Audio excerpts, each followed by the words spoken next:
गिलगित बल्तिस्तान के लोग पछता रहे हैं कि वो इंडिया से अलग क्यों हुए। इससे तो बार बार टूटे रिश्ते जोड़ने की बातें कर रहे हैं। गिलगित बल्तिस्तान में जब सैलाब की वजह से आपका केच रूट 12 से 17 दिन बल्कि 20 दिन तक, तकरीबन 20 दिन तक बंद हुआ, तो इंडिया ने कहा था आप कारगिल के रास्ते से खोल दे ताकि हम गिलगित बल्तिस्तान को फूड शॉर्टेज जो है वो हम सप्लाई करें उनको। ठीक है, तो ये अगेन हमारी हुकूमत और हमारी हुकूमती कारकर्दगी पर एक बड़ा स्लैप है, चांटा है जिसको हम कहते हैं। आप तालीम के निज़ाम को वहाँ बेहतर नहीं कर रहे हैं, आप रोड्स का निज़ाम इंतहाई बदतर। बिलीव मी, मैंने खुद भी ज़ाती तौर पे 1-2 प्रोग्राम्स किए। मैंने जब रोड्स देखा तो जिंदा जो जो जो सेहतमंद इंसान है वो बीमार होगा और बीमार बचेगा नहीं। यही नुकसानात, यही छोटे छोटे पॉइंट्स है जिसकी बुनियाद पे आपका दुश्मन कह रहा है कि आप छोड़ दें पाकिस्तान के, मेरे पास आएँ, बचाएं गिलगित बल्तिस्तान को। मरना तेरे को डर नहीं लगता? तो हेलो गाइस, नमस्ते इंडिया। तो क्या हाल है भाई लोग आपके? उम्मीद करता हूँ आप सब घर पर अच्छे से ही हैं और भाई लोग बड़े से रहे होंगे। सो गाइस, मैं फिर से आ गया आपके लिए और एक न्यू टॉपिक लेके। सो गाइस, आज ये टॉपिक है ना वो बहुत ही ज्यादा इंटरेस्टिंग सा टॉपिक है। कैसे? सो गाइस, आज ये टॉपिक है वो ये है कि Gilgit Baltistani wants merge with India.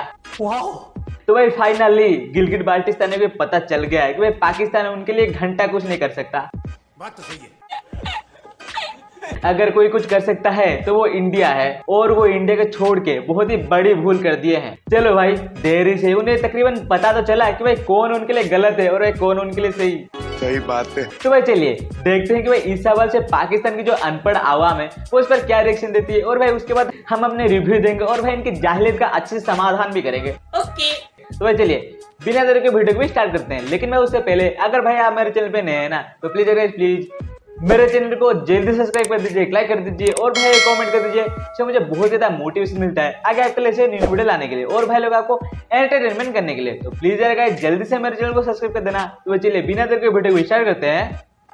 जय हिंद। ये हमारे लिए लाइक शर्म की बात है कि आपका दुश्मन भी आपको देख रहा है और वो एक एक पॉइंट नोट करके आप पे वार कर रहा है, और हमारी हरकतें देखें। हम शिया सुनी फसादात में लगे हुए हैं। मैं बात करूं क्योंकि इंडिया का वो ये जिक्र कर रहे थे ना कि आप हमें रास्ता दे, आप हमें वहाँ से। ओ भाई, इंडिया आप पे हंस रहा है, ये रास्ते की बात नहीं कर रहा है, कह रहे कि शर्म करें आप शर्म करें कि अगर गिलगित के ये मामला हल नहीं होते, हमें मतलब गिलगित से रास्ता दें इंडिया के लिए, ये कोई करने वाली बात है? ये हमारी हुकूमत की नाअहली है कि उन्होंने हमारे दुश्मन को मौका दिया हुआ है। ये हमारा दुश्मन हमारे ऊपर हंस रहा है। ये मतलब आपका घर का मामला तीसरा फरीक हल करने के लिए आगे आता है। हमारे लिए शर्म और डूब मरने का मुकाम है। क्या बोला तूने? तीसरा किसे कह रहे हो भाई? हमें? भाई तेरा दिमाग तो ठीक है ना, मगर क्यों? भाई गिलगित बाल्टिस्तान हमारा हिस्सा है, यानी कि इंडिया का, जिस पर भाई पाकिस्तान ने कब्जा करके बैठा हुआ है। सही पकड़े हैं। उसके साथ भाई पीओके, अक्साई चीन, जिसको भाई तुमने चाइना को गिफ्ट में दे दिया था, खुद के पास घंटा कुछ ना, और भाई यहाँ पर दूसरों को दिया जा रहा है। गजब बेइज्जती है। वो तो छोड़ो, बात की बात है। लेकिन भाई पीओके या गिलगित बाल्टिस्तान में अगर कुछ भी होता है ना तो भाई वो हमारा भी मसला है। ये बात ना अपने दिमाग में डाल लो, ठीक है? ये बड़ी अच्छी बात कही आप। शाबाश बेटा, बहुत बढ़िया। यहाँ के लोग, गिलगित बल्तिस्तान के लोग खुद कह रहे हैं कि अगर आपने हमारे साथ यही सलूक करना है तो आप कारगिल खोल दो। ये आज की बात नहीं, ये पहले भी कई बार देखा गया है कि जब भी वहाँ पे प्रोटेस्ट हुए लोग एक ही नारा लगाते हैं, कारगिल स्कर्दू खोल दो, टूटे रिश्ते जोड़ दो। गिलगित बल्तिस्तान के लोग पछता रहे हैं। पाकिस्तान के अंदर खासकर गिलगित बल्तिस्तान में जब सैलाब की वजह से आपका केच रूट 12 से 17 दिन बल्कि 20 दिन तक, तकरीबन 20 दिन तक बंद हुआ, तो इंडिया ने कहा था आप कारगिल के रास्ते से खोल दे ताकि हम गिलगित बल्तिस्तान को फूड शॉर्टेज जो है वो हम सप्लाई करें उनको। ठीक है, तो ये अगेन हमारी हुकूमत और हमारी हुकूमती कारकर्दगी पर एक बड़ा स्लैप है, चांटा है जिसको हम कहते हैं कि आप अपने गिलगित के मामलात को, पाकिस्तान के मामलात को बेहतर नहीं कर रहे हैं, और एक दुश्मन मुल्क जिसके साथ आप 47 में आप अलग हुए, उसके बाद 71 की आपने जंग लड़ी, उसके बाद जाके आपने ये 65 की, उसके बाद जाके आपको 1999 में आपने जंग लड़ी, जिसके बारे में हमारे आर्मी चीफ ने कहा था मैं बग़ैर किसी वीज़े के मैं आपकी सरज़मीन पे पाँव रख के मैं वापस गया उस जंग में। वही दुश्मन जिसको हमने कहा कि हमने मात दे दी उसको हर जंग में। मस्त जोक मारा रे। वो ये कह रहा है कि ओ भाई मुझे जगह दो, हम आपकी हेल्प आउट करते हैं, पाकिस्तान से अगर रास्ता मुनक़त तो कोई बात नहीं, हम यहाँ पे है। तो ये हमारे लिए शर्म की बाइस है, हमारी हुकूमत के लिए भी शर्म की बाइस है। भाई पहली बात तो आपको शर्म आनी चाहिए, आप उस देश की तरफदारी कर रहे हैं जिसने भाई आपके लिए घंटा कुछ नहीं किया आज तक, बात तो सही है। सिर्फ चूरन देने के अलावा। और आप जंग की बात कर रहे थे, आपने सारे जंग जीते थे। तो भाई 1971 में हमने जो तुमसे बांग्लादेश तोड़ के अलग कर दिया था वो क्या था? पता नहीं। 1965 में हम जो लाहौर तक चले गए थे वो क्या था? पता नहीं। और 1999 में हमने जो तुमको कारगिल से खदेड़ के फेंक दिया था वो क्या था? तो भाई जाके ना थोड़े से अच्छे से हिस्ट्री को पढ़ो और भाई फिर बताना। ये हुई ना बात। तो इंडिया में ये कहा जाता है कि लोकसभा में हमारे लिए 2 सीटें हैं। तो पाकिस्तान की हुकूमत को चाहिए कि इससे पहले कि लोग इंडिया की तरफ को जो रुझान शुरू हुआ है उधर जाएं, तो पाकिस्तान की हुकूमत को चाहिए कि वो इस मामले को टैकल करे एट एनी कॉस्ट। पाकिस्तान के साथ जो हुब्बुल वतनी का जो हमने सबूत दिया वह 1999 में जितने शोहदा गिलगित बल्तिस्तान से है वो शायद ही किसी और सूबे से हो, शायद ही हो। ये उनका कहना है, ये उनका कहना है कि जब जंग हुई थी तो आर्मी के, कारगिल की जंग की मैं बात कर रही हूँ, तो आर्मी के आगे गिलगित बल्तिस्तान के नौजवान खड़े हुए थे। और आज क्या कर रहे हैं हम लोग? एनएलआई रेजिमेंट के, एनएलआई बटालियन के सारे नौजवान वहाँ मौजूद थे।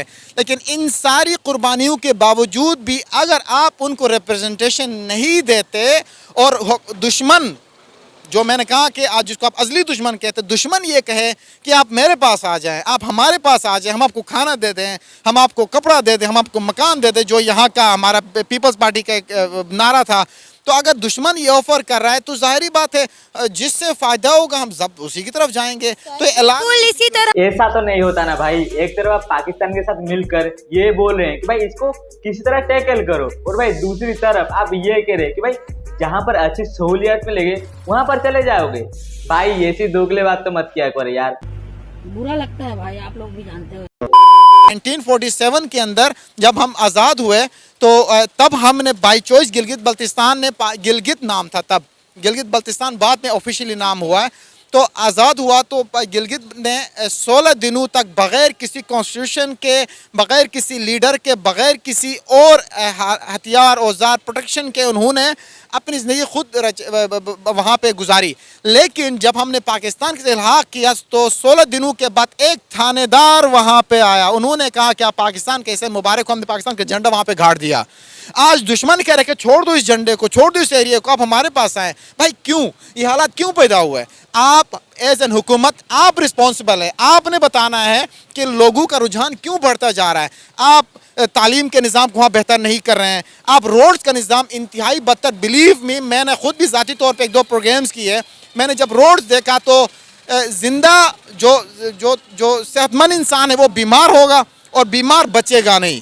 ये वहाँ के रोड्स की सूरत हाल है। बिजली वहाँ पे है नहीं, पानी का निज़ाम वहाँ पे है नहीं, रोड का निज़ाम वहाँ पे बेहतर है नहीं।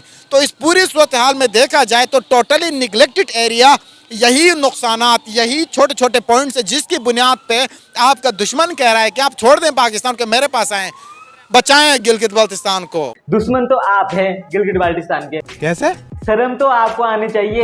एक कंट्री जो कुछ भी डेवलपमेंट नहीं कर रहा, सिर्फ और सिर्फ मजहब के नाम पर रोक के रखा हुआ है, घंटा कुछ बात नहीं सुन रहा आपका, आप उसके तलवे चाट रहे हैं। साले कुत्तों की जिंदगी। एक गेस्ट जो डेवलपमेंट करना चाहता है, आपकी लाइफ बेहतर करना चाहता है, आपकी खुशी देखना चाहता है, आप उसे दुश्मन मान रहे हैं। धिक्कार है हम पर। सही है भाई, इन्हें कोई बेवजह ही अनपढ़ जाहिल नहीं कहता, ये भाई 100% ही उसे डिजर्व करते हैं। सही बात है। अब ये जो गिलगित बल्तिस्तान में शिया सुन्नी फसादात हो रहे हैं, क्या इसके पीछे भी इंडिया है? ये सब इंडिया करवा रहा है? एक चीज़ बताऊं आपको, इमरान खान, मैं बार बार नाम ले रहा हूं उनका लाइक यानी ज़बान ज़द-ए-आम है, एब्सोल्युटली नॉट। तो इस पर मैं एब्सोल्युटली नॉट कहूँगा। इसकी रीज़न ये है कि अरसे दराज से हमने देखा है कि हमारी हुकूमतों ने, वो जी तालिबान मुलविज़ हैं, वो जी इंडिया मुलविज़ है, वो जी दुश्मन मुलविज़ हैं, तो आप हाथ धरे बैठे हुए हैं, शर्म नहीं आई आपको? कोई इंडिया मुलविस नहीं है इसमें, हमारे ही लोग इसके अंदर मुलविस हैं। पकड़े उनको, हैंग करें, हैंग टिल डेथ। एक को हैंग टिल डेथ करेंगे। ये रिलीजियस मामलात माइनॉरिटीज़ के ऊपर या कोई भी सिया सुनी फसादात कभी भी नहीं होंगे। आप एक बंदे को मिसाल बनाएं, तारीख रकम करें कि ये फसाद की जड़ है इस मुल्क के अंदर, इस एरिया के अंदर, जिसको हमने हैंग टिल डेथ किया हुआ है, ताकि कोई और बंदा उठ के ये बात ना करे। क्योंकि हमारे मुल्क के अंदर ना हम सेफ हैं, ना हमारे माइनॉरिटी सेफ हैं, ना कोई और सेफ है। तो ये हुकूमत फिर किस काम की? तुम्हें पागल बनाने की काम की, तुम्हें चूरन देने की काम की। अगर भाई पाक गवर्नमेंट सब ठीक कर देगी तो फिर भाई उन्हें वोट बैंक कैसे मिलेगा? किसी ग्रुप के सपोर्ट में तो रहेंगे ना वो। बात तो सही कह रहा है। क्योंकि भाई उन्हें तो रहना है पावर में, और भाई उन्हें पावर में रहने के लिए तुम जैसे जाहिलों की जरूरत है, और भाई उन्हें मिल भी रहे हैं, तो भाई वो कंप्रोमाइज क्यों करे? सीधी सी बात।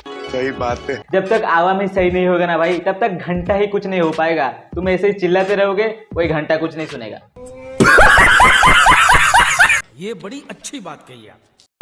So that's it guys, एक खास का वीडियो। और भाई कमेंट करके बताओ वीडियो आपको कैसी लगी। अगर भाई आपको मेरी वीडियो जरा सी पसंद आई हो ना, तो प्लीज मेरे चैनल को लाइक, शेयर, सब्सक्राइब एंड एक कमेंट तो जरूर से कर देना, जिससे मुझे बहुत ज्यादा मोटिवेशन मिलेगा आगे आपके लिए ऐसे वीडियो लाने के लिए, और भाई लोग आपको एंटरटेनमेंट करने के लिए। तो प्लीज गाइस मेरे चैनल को सब्सक्राइब करके रखना। तो मैं भी ले चलता हूँ, मैं आपसे मिलूंगा और एक न्यू टॉपिक लेके, और एक न्यूज़ और एक इंटरेस्टिंग से, और भाई ऐसे जाहिल वाले कंटेंट लेके आपको एंटरटेनमेंट करने के लिए। तो भाई मैं भी ले चलता हूँ। वंदे मातरम। जय हिंद, अपना ख्याल रखिएगा। वंदे मातरम।